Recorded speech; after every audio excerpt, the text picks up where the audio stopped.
Investigación y Comunicación de Consulta Mitofsky. Ana María, mucho gusto. Hola, ¿qué tal? Buenos días. ¿Cómo vamos en las encuestas? Pues, ¿cómo vamos? Vamos, ya con candidatos definidos, esperando el... Sí, ya, bueno, precandidatos, no vaya a ser que... Sí, es que ahora, cuidado con la terminología, ¿verdad? Fíjate que en el caso de Peña me decían es candidato virtual, pero no sé por qué candidato virtual o... No entiendo, pero bueno, tienes razón, precandidatos. Con los precandidatos, ya con la primera mujer aspirante a la presidencia, con un partido competitivo, es la quinta mujer en la historia de México que va a contender, pero esta vez sí por un partido muy competitivo, después de una elección interna que hace de un PAN democrático, si lo queremos llamar, e incluso inclusivo, ¿no?, hacia las mujeres, al ser un partido de derecha que postula a una mujer. ¿Nunca han tenido una presidenta del PAN?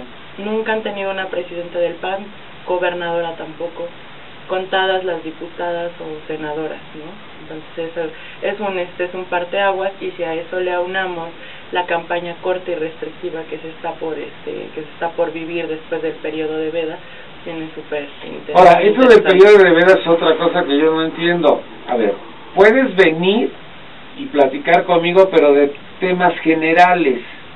Entonces, yo invito a Enrique Peña y viene a hablar de temas generales. ¿Qué son temas generales? Es que no alcanzo a entender.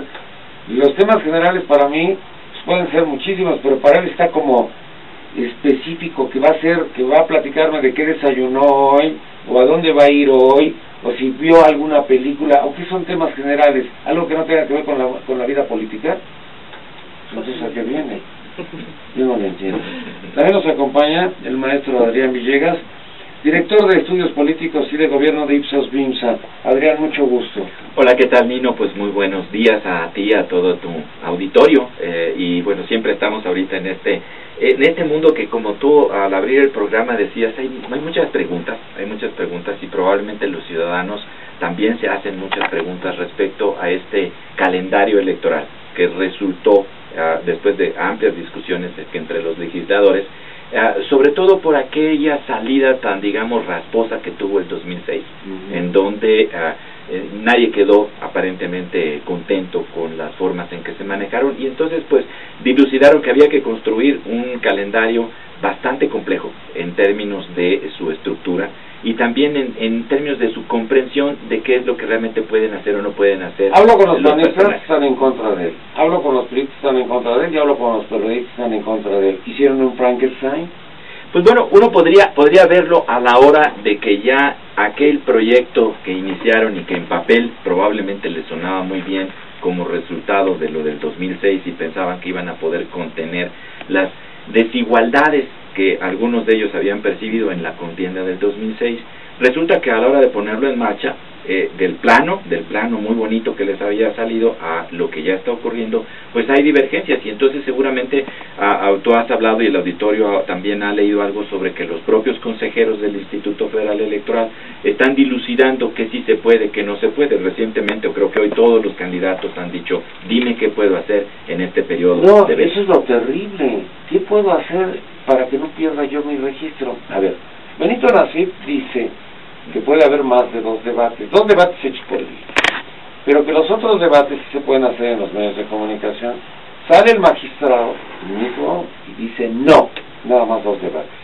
Entonces, ¿cómo vamos a quedar? ¿2 debates o no debates? Ahora, ¿qué es debate?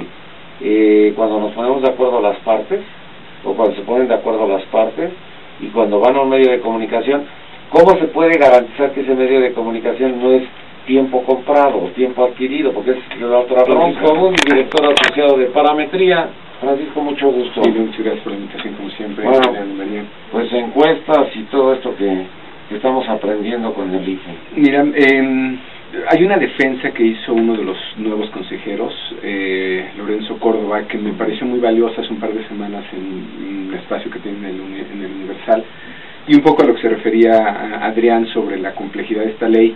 Me gustaba mucho la forma en que lo ponía, que era, si bien es cierto que es una nueva ley y la primera vez que la vamos a aplicar en una elección federal, las elecciones locales donde se ha aplicado no han resultado tan mal, era su argumento. Finalmente ha funcionado, finalmente con muchos esfuerzos y mucho trabajo en su aplicación, que en esto también hay que ser justos, esto no es culpa del IFE ni de los consejeros. Los diputados dijeron que... No, los senadores. Bueno, y los senadores fueron los que hicieron la ley y la plancharon. Exacto. Entonces es el IFE quien tiene que aplicarla, y finalmente son ellos los que de pronto resultan más criticados, resultan más cuestionados. Independientemente de lo que signifique esta veda, cuánto se cumpla, cuáles sean las determinaciones que el TRIFE tome también sobre qué se vale y qué no se vale, yo te diría que aquí hay alguien que sale beneficiado, que es el candidato puntero, porque si tú paras las campañas formales, dejas de dar información, algo cambiará en la dinámica, si son temas generales, de lo que sea. Pero temas generales, me invitas a hablar de temas generales. Llegas tú y te digo, a ver, señor candidato, vamos a hablar de temas generales. ¿Qué son temas generales? Digo, para que no nos cambien de estación también, ¿no? O sea, claro, vamos a platicar de... Claro, pero en eso, es decir, como se ve esta... Ni él viene, ni yo lo invito. Pues puede hablar de su esposa. No, yo creo que es un tema de general, parte de los republicanos, no sé si lo vieron. Una de las preguntas, claro, si fuera la primera dama tu esposa, ¿cómo la verías y cómo sería? Entonces, en verdad, interesantísimo el punto de vista de los candidatos. Sí, y el de Romney, su esposa que tuvo cáncer, ¿no? Sí. Diciendo, sin duda sería una gran luchadora. Porque sabe de lo que significa dar grandes luchas. Digo, seguramente todas esas ya las tienen bien tarjeteadas. Y mi amigo Newt dijo, pues esta es la tercera y esta sí sabe de cultura. Por eso es la tercera. La fui seleccionando para ustedes. Pero lo que es cierto es que yo este es misógino, machista. Eso no avanzamos en el país. Para nada, yo creo que qué bueno que tenemos, como decía Ana María, una candidata. La primera vez que tenemos, si bien es la quinta, es la primera vez que tenemos una candidata con posibilidades reales de acceder a la presidencia. Creo que en términos formales, en ese tema es interesante poner cuáles son las cosas inusuales en esta elección, esa ya es una. Que lo relevante no es tanto que sea mujer, yo creo que lo importante aquí sería que tuviera una agenda de género. Que sea hombre o sea mujer es algo que en México nunca nadie ha avanzado electoralmente, y porque lamentablemente no es un tema muy vendible. Sí. O sea, no es un tema que electoralmente llame tanto la atención, y aún más grave creo, no tenemos algo como en Estados Unidos, siguiendo la comparación, que se conoce como la brecha de género, el gender gap. En México, lamentablemente, sin ofensa, las mujeres votan por hombres, y ese es un... Y en Estados Unidos también. Pero cuando tienes no ganó la Clinton y era la gran favorita. Es cierto, pero para algunas elecciones sí hay una brecha de 10 puntos, digamos. Donde más le hemos notado, aquí no sé si mis colegas la midieron, en la última elección de Michoacán, que fue una elección complicada por otras razones, por lo polarizado, porque era la hermana del presidente, en fin. Pero en encuesta de salida nosotros vimos un sesgo que llegó a ser de 2 puntos porcentuales de mujeres que le dieron alguna ventaja a la hermana del presidente. Pero hay que aclarar que eso, creo, y ya lo dijo el jefe de gobierno, no porque lo haya dicho él, sino porque algo sabe del comportamiento electoral, no le alcanza a una mujer para ganar por ese solo, para todos los candidatos, pues no podrías argumentar al final de elección que beneficiaste a alguien. Yo creo que es el reto. Lo que se permite o no se permite ya veremos, pero el tema debería de ser algo que a todos les funcione por igual, ¿no? Sí, creo que esa parte, y si no mal recuerdo, y Nino, ahora que tú estás en esta aparente disyuntiva de los medios, ¿lo invito o no lo invito? ¿Me van a penalizar o no me van a penalizar? Es que aparte de que me vayan a sancionar o vayan a sancionar a mi empresa, puede perder el registro. O puede haber problemas en su candidatura. Entonces yo creo que va a haber un cuidado por ambas partes. Seguramente, y en parte de esto será la equidad, en donde tú podrás invitar a cada uno de ellos 3 más el cuarto, que todavía no sabemos el cuarto candidato o candidata también, que todavía no lo sabemos y que lo deberemos de saber pronto, ¿sí?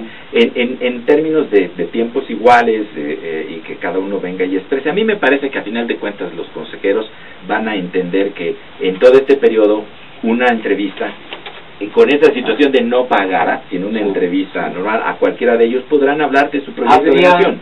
¿Te quitaría el sueño que el candidato Francisco Abundis hiciera tal cosa? No, es que no sé qué voy a preguntar, porque a lo mejor si hablas del otro candidato y entonces es guerra sucia y dices o mencionas, entonces como que está complicado para ellos también decir hasta dónde puedo llegar. Y entonces, ¿qué es lo que puedo decir? Yo quiero ganar la elección, me estoy imaginando que están pensando los tres.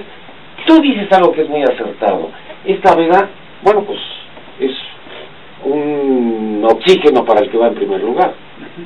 Sí, porque no se mueve. Por ahí tengo otra opinión al respecto, pero que no sea el oxígeno. Que no coincido que sea oxígeno, más no bien coincido que las mujeres, que es kriptonita. Se han portado mal. No, finalmente sí falta que defina una agenda. Josefina no ha dado como ha sido muy general, ¿no? Y es precisamente porque estaba en precampaña, ¿no? Rehuía el debate, o sea, solamente defendía al gobierno, pero no entraba como al tema tanto del narcotráfico, evitaba los ataques panistas, no confrontaba, ¿no? Ahorita su primera confrontación, si se le puede llamar así, es tratar de hacer una elección dicotómica, ¿no? O sea, decir, voy hacia Peña, pero con tal de apuntalar a Andrés Manuel, ¿no? La diferencia, por ejemplo, es que Andrés Manuel ahora es un candidato mucho más fuerte, mucho más conocido, y que trata de cambiar una imagen que tiene, ¿no? En lugar de ser visto como Chávez, trata de ser visto como Lula, por ejemplo, ¿no? Él ya dijo, que es así como Lula, pero aquí yo tengo mis dudas, a ver, y digo, de hecho ya se está haciendo, que es otra vez de las ironías que hemos mencionado en este espacio, no es el presidente puede que esté muy bien en su acuerdo presidencial, pero ese capital político no le está pasando a su partido. De otra manera no tendrías una Acción Nacional medio en 30 puntos. Que yo sepa, no hay una medición, que deberán aparecer este fin de semana, todavía ya con el plano. Bueno, y ni siquiera estas últimas van a tener todo el plano completo, porque va a haber un cuarto candidato este miércoles. Pero asumiendo que ya tenemos la alianza PRI-PANAL separada, ¿no? PRI Verde PANAL y el PANAL por su lado, pero este fin de semana deberemos estar teniendo las primeras mediciones de fin de semana después de la elección de Josefina Vázquez Mota.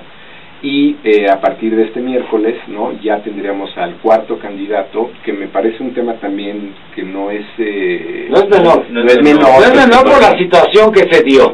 No es menor por lo que le va a quitar a las tres primeras fuerzas, y ahí habrá que ver. ¿Y contra quién iría? ¿Contra quién iría en los debates? En el posicionamiento, claro. Y además porque es un candidato que se puede tomar algunas libertades que los otros partidos no. No tiene nada que perder. No tiene nada que perder, puedes poner en la mesa temas que los otros no van a poner, puedes cuestionar sobre temas que los otros no pueden hacer porque se van a estar cuidando mucho. La sola propuesta puede ser un poco más arriesgada, un poco más osada. Yo creo que ahí tenemos un elemento, pero para ser francos, todavía no tenemos el plano completo, digamos, lo tenemos ya en las tres primeras fuerzas electorales, pero ese cuarto candidato puede jugar un rol importante. En lo que se refiere a discurso, bueno, el primer comentario de Ana María sobre cómo se comporta este electorado de manera bimodal, creo que un escenario posible, probable, por los límites de quien hoy representa la tercera fuerza electoral, es que le va a costar mucho trabajo crecer. Entonces, un escenario probable es que esto se haga, o ya es en alguna medida, por lo menos en términos discursivos y de pronto analíticos, una elección de dos, ¿no? Que es Enrique Peña Nieto contra la candidata de Acción Nacional, Josefina Vázquez Mota, y ahí entras, yo creo, a la deconstrucción o composición del voto de Peña Nieto, y yo veo dos segmentos fundamentales. Un 18% de gente, 18-20%, es decir, 1 de cada 5 peñanietistas, más que priistas, votó hace 6 años por Calderón. No es un porcentaje pequeño. Es decir, de 1 de cada 5, que habrá que ver su nivel de decepción, habrá que ver sus razones para no estar votando PAN, pero lo que es cierto es que ya, si lo hicieron una vez, eso ya como el hábito de votar, definido así, el voto tendrías una propensión a regresar. Si ese 20% y 18% se empieza a mover, yo diría, cuidado, porque esta elección no puede cerrarse o tomar otro rumbo. Y otro 25% que son nuevos votantes, que hoy día estarían diciendo que votan Peña Nieto. o que por lo menos dicen que no votaron en la elección pasada y hoy estarían votando Peña Nieto, por lo cual se asume que un buen componente son jóvenes o nuevos votantes. Si cualquiera de esos dos componentes empieza a mover, digamos, en este segmento yo creo que de los datos más serios de lo que pasó en 2009 fue que el PAN perdió por primera vez en la elección federal a los jóvenes. No está fácil también que regresen, pero esos dos segmentos a mí me parecen una parte fundamental para que estos números se puedan empezar a mover. Se convierte en encuesta mensual de aquí hasta las elecciones. Nosotros habíamos siempre tenido a Enrique Peña Nieto bien alto, como casi todas las encuestadoras, en un promedio durante todo el año de 50% de intención de voto ante el careo que todos venimos midiendo de hace mucho tiempo, Enrique Peña Nieto, Andrés Manuel y Josefina Vázquez Mota. Era un careo natural que se tenía que dar. Y lo que tuvimos en esta última medición, que terminó 5 días antes, el levantamiento de campo, son muestreos estadísticos de 1000 casos, probabilísticos de 1000 casos representativos de toda la República.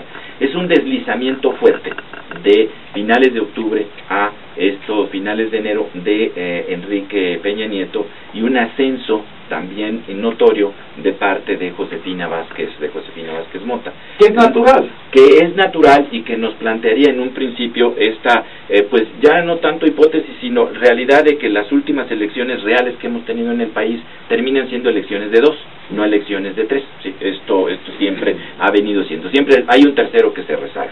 Y la pregunta, me decía Paco, bueno, ¿quién es? Él está viendo una lucha tal vez al final ante los ojos del electorado entre dos partidos, entre Enrique Peña Nieto, representado por Enrique Peña Nieto, y a Josefina Vázquez Mota. Ahorita en esta última medición lo que estamos viendo es sí un acercamiento, todavía la distancia con la que supera Enrique Peña Nieto a Josefina Vázquez Mota es interesante, 36 a 24, todavía son muchos puntos, y una estabilidad de Andrés Manuel López Obrador. Pero aquí la cuestión un poco de lo que tocaba Paco. Estabilidad es estancamiento. Estabilidad es estabilidad en los números, no sube ni baja, ¿no? O sea, ¿es estancamiento? La palabra estancamiento suena como a que ahí se quedó. O sea, ahí se quedó. ¿Por qué? Porque a mí me parece ahorita, más adelante si quieres podemos platicar del gran vehículo promocional de él, que es Morena, y lo que la gente está pensando de Morena, ¿sí? Pero aquí una acotación es básicamente, se ha estado hablando mucho de qué tamaño es el deslizamiento que ha tenido Enrique Peña Nieto, digamos, en el último trimestre, ¿sí? Algunos dicen que es de 7, nosotros aquí traemos sobre la media del año pasado 14, un aumento de Josefina sobre una media del año pasado de 12% que tenía en media aritmética, ahora a 24, una subida de 12. Y hay un análisis que hicimos con unas preguntas especiales sobre Enrique Peña Nieto. Queríamos saber, todo el mundo quería saber de qué tamaño había sido el impacto de las que se llaman pifias de Enrique despeñadero. El despeñadero, sí. Y entonces le preguntamos a las personas en esta última encuesta qué era lo que realmente se estaba acordando, que más le llamaba la atención de lo último que sabía de Enrique Peña Nieto. Y bueno, nos hemos topado con que 54% de la población no se pudo recordar de nada relevante, ¿sí? Nada relevante, porque acordémonos que él deja de ser gobernador el 15 de septiembre, al 16 de septiembre ya no lo es. A final de cuentas, es en octubre cuando queda como candidato único, ya no puede tener las mismas facilidades que tuvieron los panistas, que tuvieron cerca de 50 días de campaña muy fuerte, y lo que tenemos entonces es que la gente tendió a olvidar en ese espacio de tiempo. 54% no me puedo recordar nada específico de Enrique Peña Nieto, el 46% que sí se pudo acordar de algo, una tercera parte de ese 46%, que es un relevante porcentaje, 18% aproximadamente de toda la población, se recordó de esas cuestiones que provocaron que en los medios se hablara, la FIL y otra serie de aspectos. Las dos ya ha estado ya en sus niveles máximos, y es natural que vaya bajando, ¿no? Que empiece a descender, ¿no? Nosotros, pues, bueno, en Consulta Mitofsky lo traemos 7 puntos abajo respecto a nuestra medición anterior, por ejemplo, ¿no? Va a ser muy... Pero se hablaba de 18 y 20 puntos, ¿te acuerdas? Sí, en el caso de Ipsos es esta cuestión, o sea, comparado contra la media, es esta bajada de 14 puntos. Sí, en el sentido de la medición de octubre a enero. Y bueno, sí es bien importante porque Consulta hace mediciones con más frecuencia. Sí, entonces, de octubre Ana María, de octubre en 15 días, de octubre para acá, estaríamos hablando que a lo mejor en las cuentas de ustedes ha bajado como En 7 puntos hemos bajado de octubre del 2011 a febrero del 2011, son los 7 puntos, los menos 7. Es mucho. Es mucho. Nosotros y 14, es natural, además. 7 y 14. ¿Dónde está la verdadera pendiente de la bajada de él? Pues habrá que medir otras encuestas. Lo que es cierto es que hay un declive natural, es un declive natural que desde mi punto de vista, Ana María, se sostiene en parte porque es una figura sumamente mediática y que al no estar en esos reflectores un poco se ha perdido el foco en él. ¿Cómo son los datos que tengo yo? Creo que más bien quienes pueden perderse de foco en este periodo de veda sería los que se están disputando el segundo puesto, Josefina y Andrés, ¿no? Serían los que estarían menos expuestos. Finalmente, o sea, creo que la figura de Peña Nieto se mantendría. Ahora, yo en lo de Morena no estoy de acuerdo contigo, pero es un punto de vista mío de que pues Morena no creo que le favorezca, porque la gente está pensando en el PRD, pero cada vez que sale Morena es como otro partido político. Pero ¿tú qué opinas de todo esto? De Peña en un primer lugar, de segundo y tercero compitiendo para alcanzar al primero. Lo que tenemos nosotros de Morena es que él llegó a tener muy rápido un conocimiento de nombre. A menos de 2 meses de su lanzamiento ya lo conocía el 50% de la población y con muy buena imagen.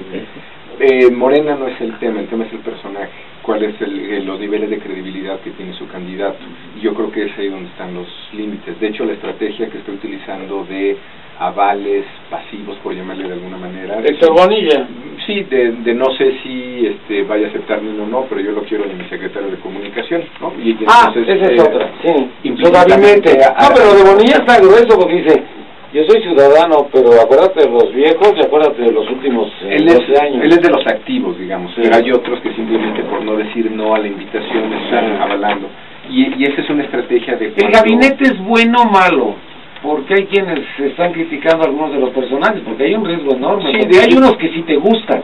Más allá de si lo cumple o no, es otra vez la estrategia es, o cuál es el supuesto que está atrás de esto, cuál es su diagnóstico. Yo creo que él como emisor ya está teniendo problemas de credibilidad, entonces necesitas que haya... 7 millones de jóvenes van a tener empleo en 6 meses. Eso se ha venido discutiendo. Digamos, suena difícil, pero aún si fuera cierto, Nino, el tema es que lleva ya un tiempo, lleva 5 años, todo el periodo postelectoral prácticamente. Es que más ha trabajado a nivel de tierra. Así es, con negativos muy altos, ¿no? Entonces, bueno, eso es lo que para creo varios hace que su crecimiento pudiera ser limitado en este escenario. Ahora, respecto a los movimientos que tenemos, yo creo que depende de la estabilidad de la serie. Digo, me llama la atención los datos de Adrián, que no sé cómo, digamos, tenemos cosas o formas distintas de reportar, pero en realidad depende del origen o de la medición o de dónde veníamos. Para nosotros prácticamente está igual Peña Nieto que hace un año, es decir, empezamos a notar descenso en algunas otras variables como la imagen del candidato, lo cual te hará pensar que nuestra siguiente medición se va a cerrar, porque es por donde empiezan los movimientos. Pero, digo, si ve ahorita la serie de consulta y le quitamos la no respuesta, pues traen 48 puntos, ¿no? Si digamos, traen 40 en bruta, es cuando tomas en cuenta la no respuesta, se la quita, serían 48. Nosotros tenemos 49 desde hace un año. Es decir, supongo que si viniéramos de los 50 y algo, pues entonces habría alguna caída, ¿no? No sé cómo está el cálculo de Ipsos o de Adrián, pero sí